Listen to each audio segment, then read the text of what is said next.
আজকে অনেক খুশির দিন মহিলাদের জন্য, কারণ আজকে প্রায় 28 লক্ষের বেশি মহিলাদের ব্যাংকের অ্যাকাউন্টে 3,000 টাকা করে পাঠানো হয়েছে। যেরকমটা বিজেপি সরকার ক্ষমতায় আসার আগে বলেছিল, ঠিক সেরকমটা কাজ কিন্তু করে দেখাচ্ছে। 1,500 টাকা করে যেটা লক্ষ্মীর ভাণ্ডার আপনারা পেতেন, এখন থেকে মহিলারা 3,000 টাকা করে পাবে। আর আজকে থেকে তার শুভ সূচনা হয়ে গেল। অলরেডি ফর্ম ফিল আপ করা চালু হয়ে গেছিল কয়েকদিন আগেই, আমরা সবাই জানি। অফলাইন ফর্ম ফিল আপ হচ্ছিল, অনলাইনও চালু হচ্ছে আর কি। সাইটটা খুলেছে, অর্ধেক খুলেছে, মাঝে মাঝে খুলছে না, মেনটেনেন্সের আন্ডারে রয়েছে। তো আজকে রাত থেকে বা কাল থেকেই সাইট কিন্তু ওপেন হয়ে যাবে, অনলাইন আবেদন তখন কিন্তু সবাই করতে পারবে।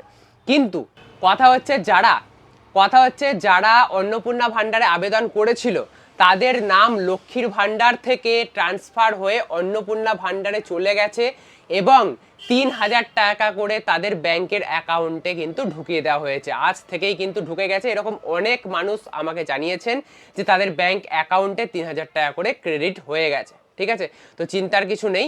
এবারে কথা হচ্ছে যে আপনাদের নাম আপনারা কিভাবে, যারা এখনো পাননি, যারা 1,500 টাকা করেও পাননি বা 3,000 টাকাও পাননি, অর্থাৎ কোনো টাকা এখনো পর্যন্ত পাননি, তাদের নামটা কিভাবে আপনারা লক্ষ্মীর ভাণ্ডার থেকে অন্নপূর্ণা ভাণ্ডারে নিয়ে আসবেন, তার জন্য আপনাদের একটাই কাজ, ফর্মটা ফিল আপ করতে হবে। এবার ফর্ম ফিল আপ করলেই যে আপনারা টাকা পাবেন এরকমটা কিন্তু নয়, আপনাদের কিছু শর্ত মেনে চলতে হবে। কোন কোন শর্ত? প্রথমত, যে আবেদন করবে যে মহিলা, তাকে কিন্তু পশ্চিমবঙ্গের স্থায়ী বাসিন্দা হতে হবে। বয়স 25 থেকে 60 বছরের মধ্যে হতে হবে। আয়করদাতা বা ইনকাম ট্যাক্স দেয় এরকম মহিলা হলে কিন্তু চলবে না, তাহলে সে টাকা পাবে না। সরকারি বা অবসরপ্রাপ্ত সরকারি কর্মচারী হওয়া চলবে না। ঠিক আছে, মানে সরকারি কর্মচারী হলে কিন্তু সে টাকা পাবে না। সরকারি শিক্ষা প্রতিষ্ঠানের শিক্ষক বা কর্মী হওয়া যাবে না। নিয়মিত সরকারি বেতন ও পেনশন গ্রহণ করা যাবে না। যদি এই শর্তগুলো আপনারা দেখেন যে এই শর্তগুলোর পরেও আপনারা পাওয়ার যোগ্য, তাহলে অবশ্যই আপনারা পাবেন। এবারে কথা হচ্ছে কি কি ডকুমেন্ট লাগবে।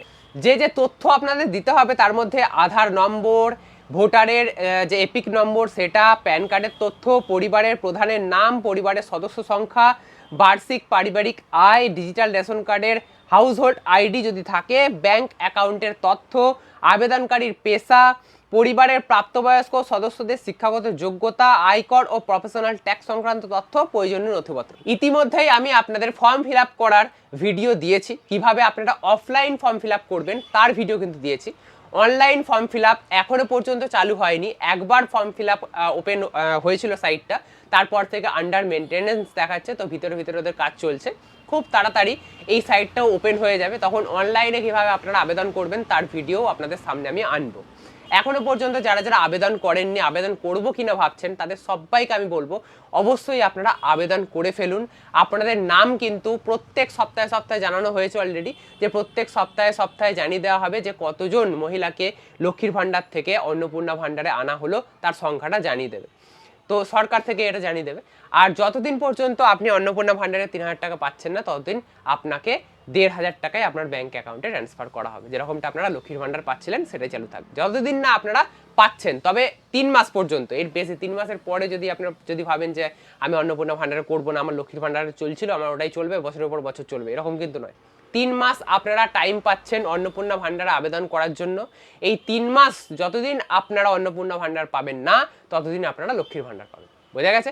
আর যাদের নাম বাদ যাবে, যারা পাওয়ার যোগ্য নয়, তারা অন্নপূর্ণাও পাবে না, তারা লক্ষ্মীও পাবে না, কিছুই পাবে না। ঠিক আছে, আশা করবো আজকের এই ভিডিওটা আপনারা পুরোটা বুঝতে পেরেছেন। আপনারা কারা কারা টাকা পেয়েছেন তারা অবশ্যই এই ভিডিওর কমেন্ট বক্সে কমেন্ট করে জানাতে ভুলবেন না। আজকের ভিডিওর যদি আপনাদের ভালো লেগে থাকে তাহলে অবশ্যই একটা লাইক করবেন। এরকমই নতুন নতুন আরও ইন্টারেস্টিং ভিডিও পেতে অবশ্যই চ্যানেলটাকে সাবস্ক্রাইব করে রাখতে ভুলবেন না।